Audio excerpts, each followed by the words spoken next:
We're going up, up, up to the Upper Marae, where stories lift and voices fly. Put your tea towels down, let your worries fade. Open the gates, let the memories cascade. In this podcast world, we give it our best. So grab your cup or come say hi, no jest. We're going up to the Upper Marae, where conversations flow and spirits can't lie. Welcome back to the Upper Marae. I'm your host, Sione Finau, and in this episode, we talk about teaching and facilitating with co-host Dr. Alexander Stevens II. Hello, Dr. Alexander. I like the. Is this a typo? I like the pause, Sione. Like, yeah, are you sure I'm interviewing you? Is there anyone else in this room right now, my brother? No, I'm just reading the the script. Oh my goodness. It's been a long day for you, Sione. Yes, it's me. How are Kia ora. Ai, Saipia. And you? Yeah, good. The episodes have been tracking well, if we're going to look back. I guess so. Yeah, I think anything more than one view is a good thing. I think that's all. So when we first started, it was like less than 5. And then now... Yeah. Well, but they're going up, so yeah. I guess we're connecting with people, and I think feedback has been relatively positive overall, so let's just keep going with it. Good to hear.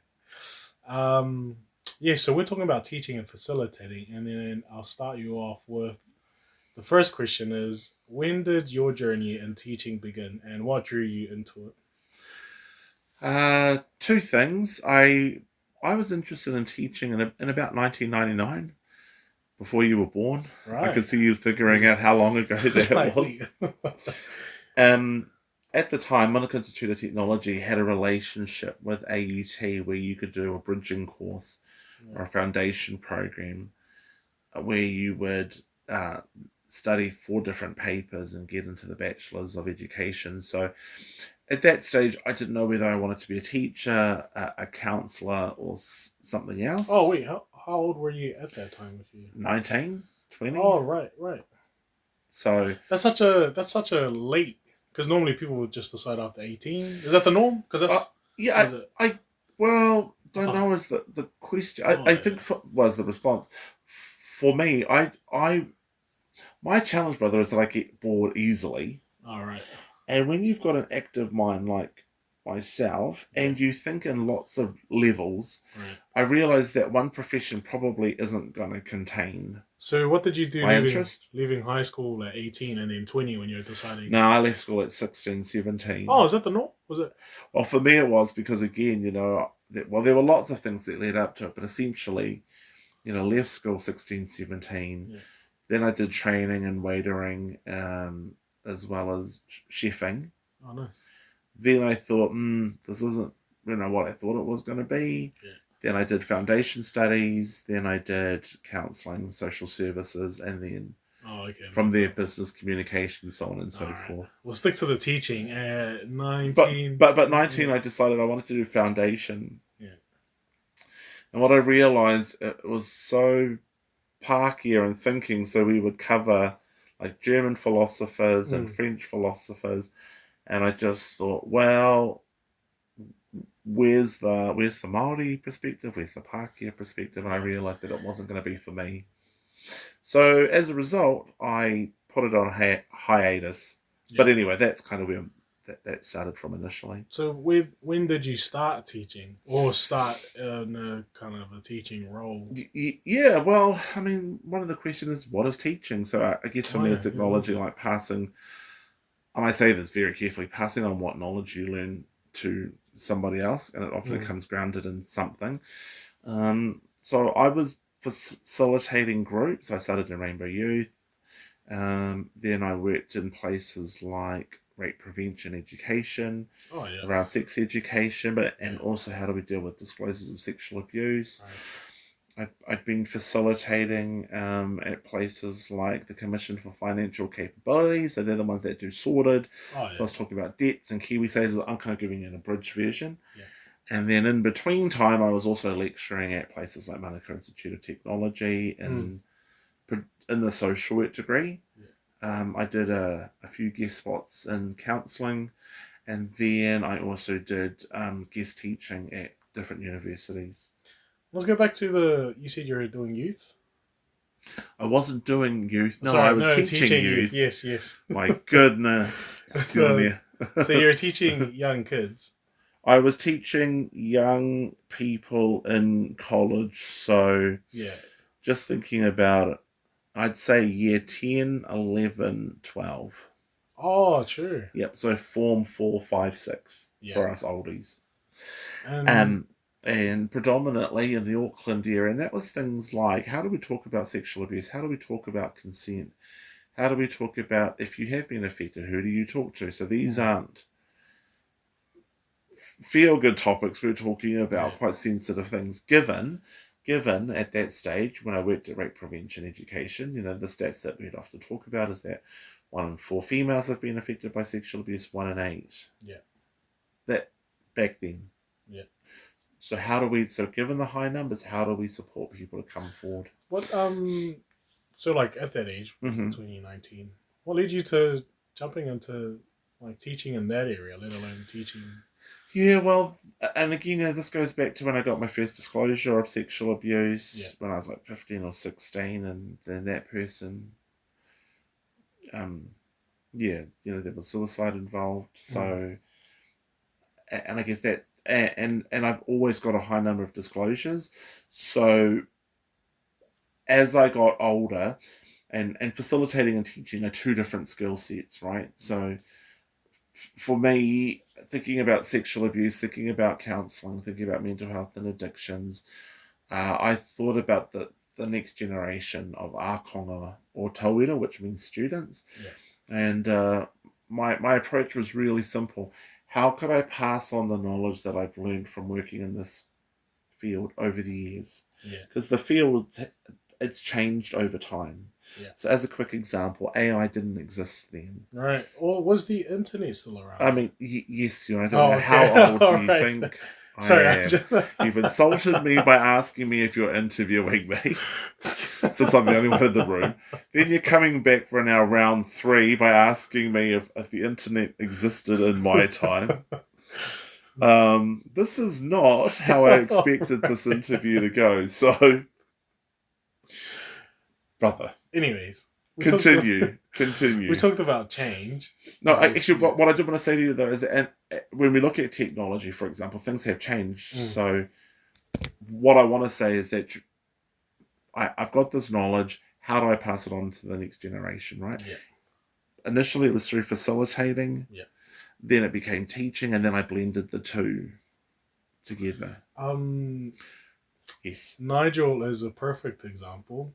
Our other co-host. Yeah. Yes. He was a student of the course you were teaching at MIT, the social work. Yeah, the bicultural. Yeah, that's right, the bicultural and degree in social work. And then he kind of went on to this thing in the field, and then kind of coming back. That would be such an interesting topic to kind of...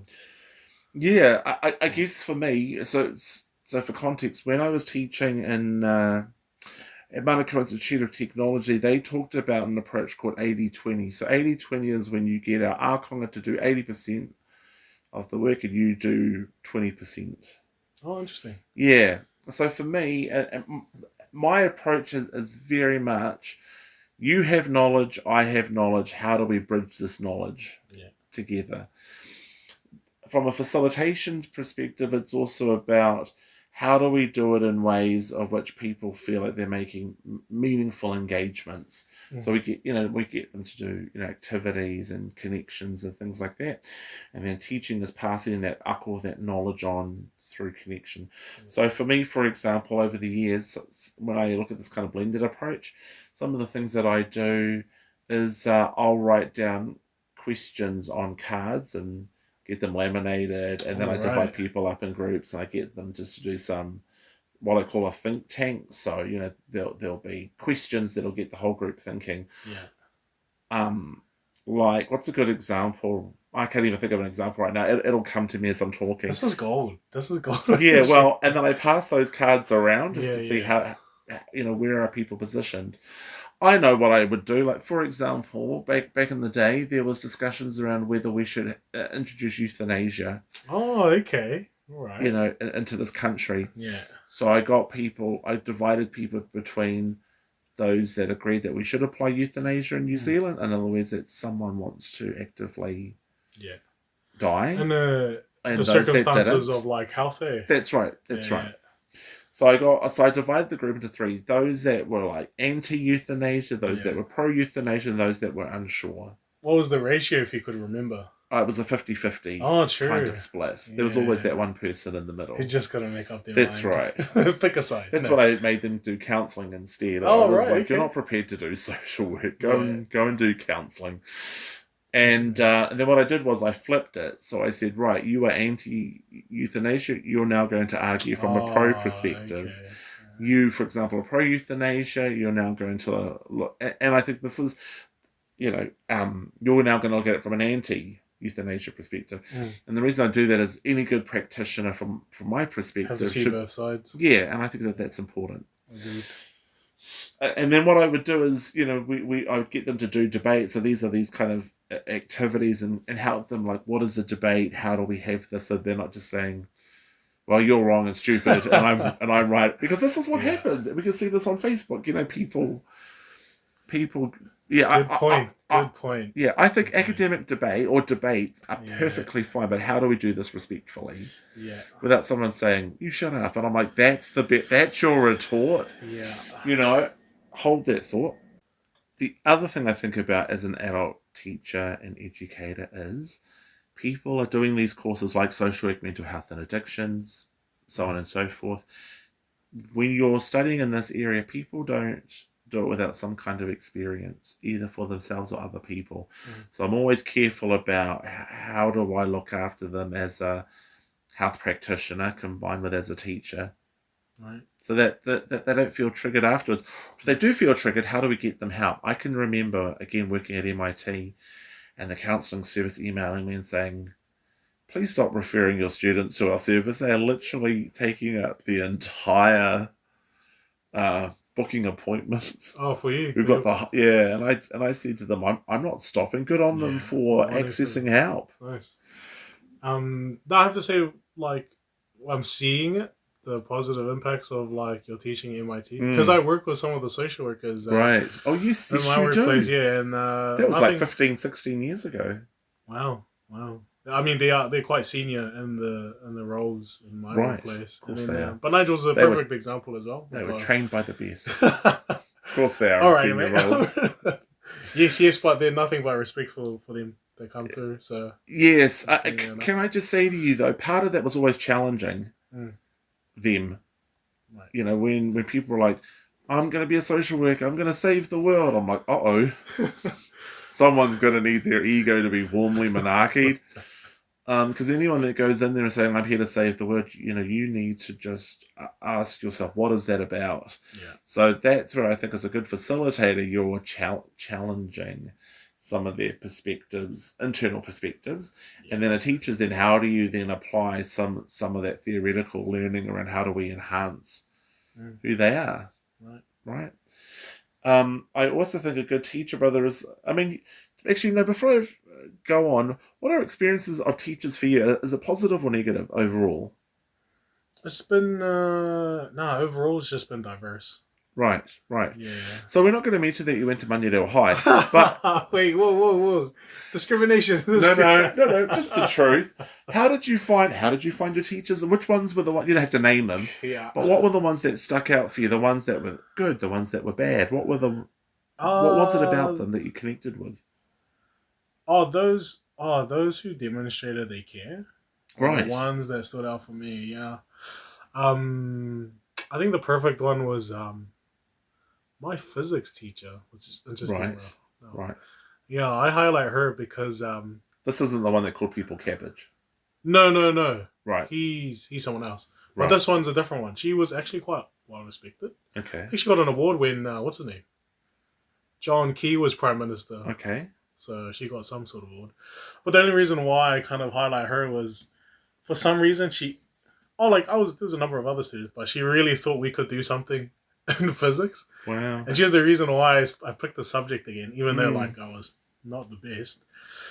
But I think her high encouragement to that, and then doing a science fair kind of thing. And she always thought I could be something. Lady, I don't know, these grades aren't showing her, but yeah, for some reason she just, I always thought of her. Yeah. That's right. Worst teacher? Worst teacher. It's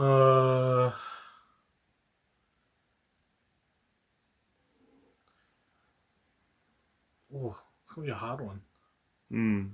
Yeah, memory, but I'll give probably you. No, you go. I can give you two examples. So, great teacher for me. So when I was at Otahu College, so if I'm going to dog you into what school you went to, I'll go out for me. When I went to Otahu College, my English teacher was hilarious. He would say the most horrible things, but I thought that they were hilarious. So, you know how you're supposed to get into class on time, and if there were like stragglers and they were laughing and joking around, making their way towards the classrooms, he would say, "Hear that, students? That's the sound of the future unemployed." And I used to laugh, but the thing was, he wasn't wrong because I saw them later on. Yeah. And he used to say the most inappropriate things, and I think on lots of levels, I think that's probably where I got my own teaching style from. Conversely, the worst teacher that I ever had was my PE teacher, where when we went camping, he got drunk. Wow. Was talking about his divorce that was coming up, that he was miserable, and then he got other students drunk. And that sounds like a news. It would have been at the time, and I remember looking at him and just thinking, this is not okay. When I was 16, 17, just thinking, this isn't okay. So we had, two variations. I had some other amazing teachers that, like you, that really saw my potential. And then I had other teachers that just looked at me and just thought, you don't fit the norm.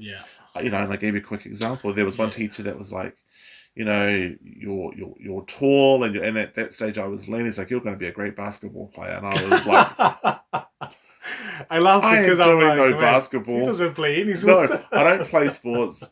I wanted to be a librarian at that stage. I was like, I ain't doing no basketball. So I guess what I'm saying is that you remember and recall those kind of people, and they are formative. Right? So for me, whether I'm facilitating a workshop or I'm teaching at uni or previously at MIT, my focus has always been the same, which is how do I get the best out of people. I think sometimes you also have to be nimble, so I might have a whole class prepared. Can I give you an example? This is kind of what I'm known for at Manukau Institute of Technology. So we were talking about the elderly and sex for social work, and we were talking about... Say that again? We were talking about the elderly. And how do we support them? And then someone came up and said, what do you think about the elderly having sex in retirement homes? And I hadn't planned anything about this topic. I was thinking, where is this coming from? So this is a person... The elderly. This is a person that used to work in a retirement home, and they were a support worker, and they were training to be a social worker. And they said, part of my job is to go in there with a mop and to try to separate these two and divide these people up. I was like, you go in there with a mop. So it's like, like she was saying, if I heard like activity, I go in there and just bang on the door like, I know what you're doing, come out, kind of thing. And I was thinking, I have not prepared for this topic. So I said to people, let's go on a break. I need to think about this. You've given me a challenge. So I created a lecture called Nana Has Needs. It's exactly what I called it. And I spoke about why is it that we feel uncomfortable about the elderly having sex. Nana has needs. Nana has needs. That's what I'm known for. And we did a really good discussion about our own judgments, the stigma of being elderly. I spoke about the perspective that the young and the old have very similar things, so people don't want to think about young people having sex. The same with our elderly. Our young people are often invisible. It's the same with our elderly. At the moment we're kind of in that sweet spot of being late 20s to for me early 40s, but by the time you get to your 50s and 60s there's a part where society cuts you off. They deserve it there. Well, hey, look, as long as it's consensual, I have no issue with this. So what happened was that particular course is what I was known for, and that was diversity was the paper, that specific lecture. And then what happened was over the years, people remembered it. And then husbands would come up to me and they would be like, hey, you taught my wife that Nana has needs. It's like, well, it's not your Nana, is it? But it's funny, even now people will still come up to me and they'll remember it. And that's the point. You should be remembering something. Yeah, I agree. Good. I agree. And to them, it also helped their social work practice because we're challenging our biases. And I think that's what a good educator, yes, should be. Yeah. Things change over time. So. Things change, and I think you need to adapt. Yeah.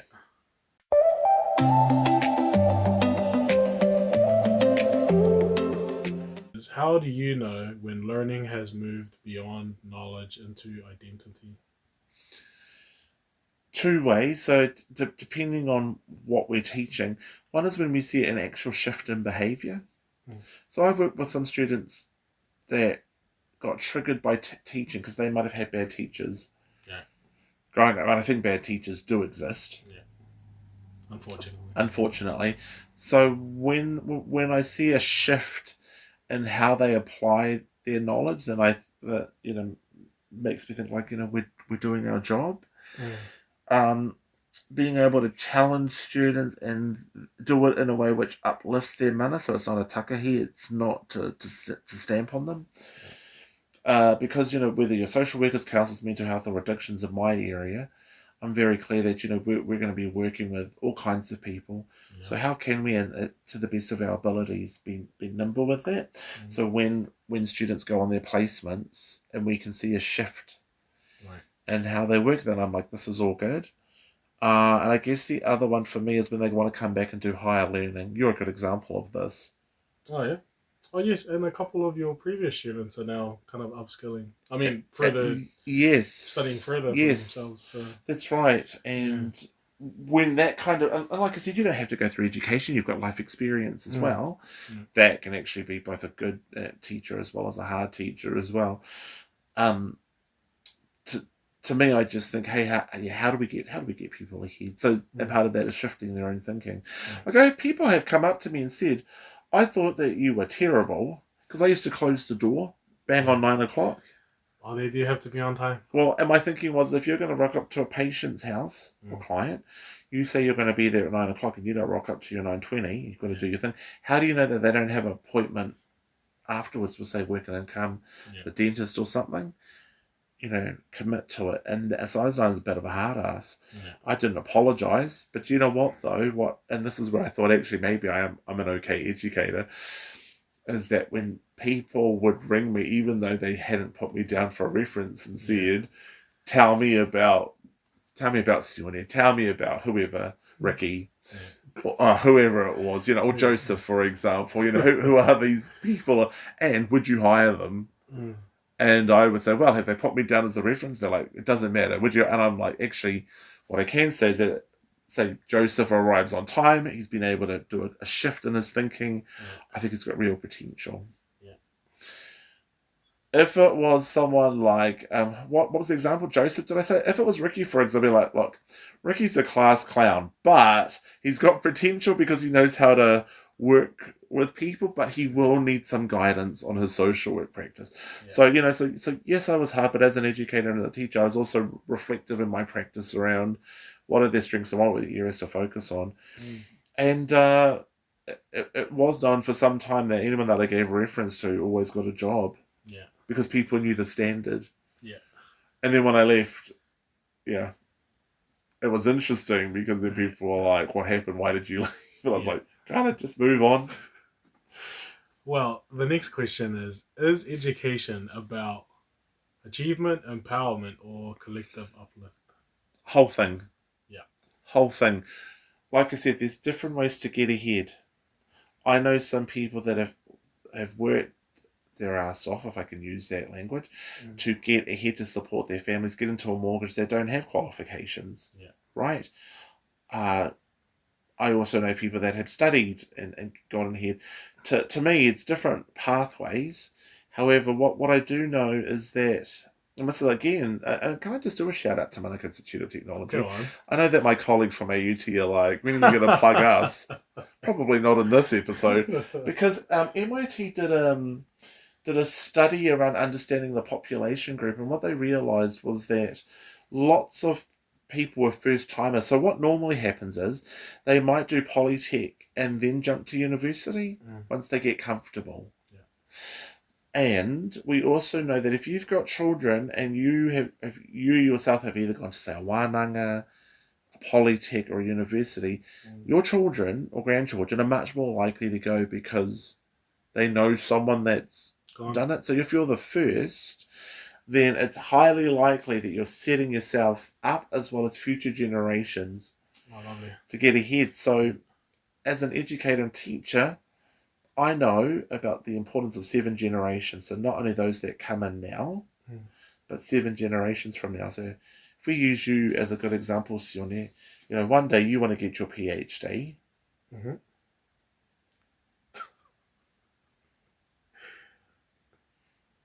I'm just pausing right now for dramatic effect. I'm just processing this. Who knows what that might look like, later on for the next generations. If they're like, actually, if my dad could do it, or my great-dad, sorry, not great-dad, granddad, then maybe I can too. I think that there's power and wisdom, and like I said, brother, there's different ways to transfer that knowledge. So obviously I work in polytechs and universities, but then if I'm doing a wānanga, so I'm doing another different form of teaching, I'm also mindful that that can be just as powerful, especially when I'm delivering around mental health, addictions, and trauma. Lovely. Thank you. Just before we end off the episode, I thought it would be good to, I guess, what's a message you'd like to send out? Because hopefully your previous students will be listening to this. You're like, oh, yes, he taught me. What sort of message or comment you'd like to leave to end off the Don't episode? come up to me at Pack and Save and go, hey, we've got the same toilet paper. It's awkward. I don't know how to process that. Yeah. I'm just going to walk away.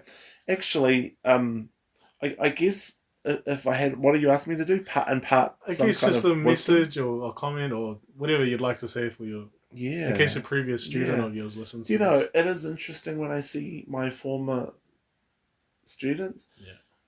Generally, 99.9% of them come up to me with, a smile on their face, and I can generally remember 98% of them, even 15 years later.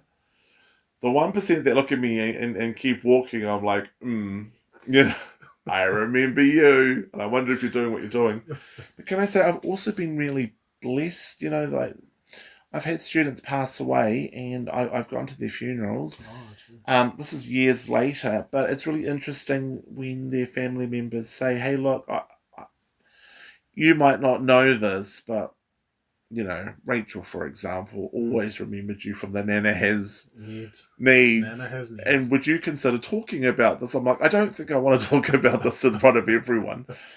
But I've been asked, so out of four students that have passed away within the 15 years, I've been asked to attend all 4 services and talk about them. Right. And that's been interesting because some of them I hadn't seen in years, but their families have always said that that I've always been highly regarded. And to be honest, when people have said, oh, do you remember when you sat down with me and you gave me that motivational speech? And sometimes I don't actually remember the motivational speech. I think, to be fair, I think what they meant was the speech where I said, listen, the brown stuff's hitting the fan, you've got no umbrella, and we need to do something. That's basically the motivational speech. But to me, though, it's beautiful to be there, to see them succeed. And then, like I said, they've passed away often unexpectedly. But to know that their family are now wanting to take the mantle of education and do it because their mum, all of them have been wahine because their mums have done it. And they're like, oh, it's such a shame that you're not teaching us. And I'm thinking, thank God, because I'm tired, I'm currently doing other stuff. So... what am I saying to you, brother? Whether I'm a health professional or a teacher / facilitator, I really do enjoy my work that I do, and who knows how long I'll be able to continue on. But I love what I do. Well, that's us for this episode. Thank you, Dr. Alexander Stevens II, for Thank sharing you, your Sione. insight and perspective, and Nana Has Needs. I think that'd be the highlight of this episode. Oh, dear. And thank you for everyone listening to the Upper Marae. The gates are closed, and That is us. Sure.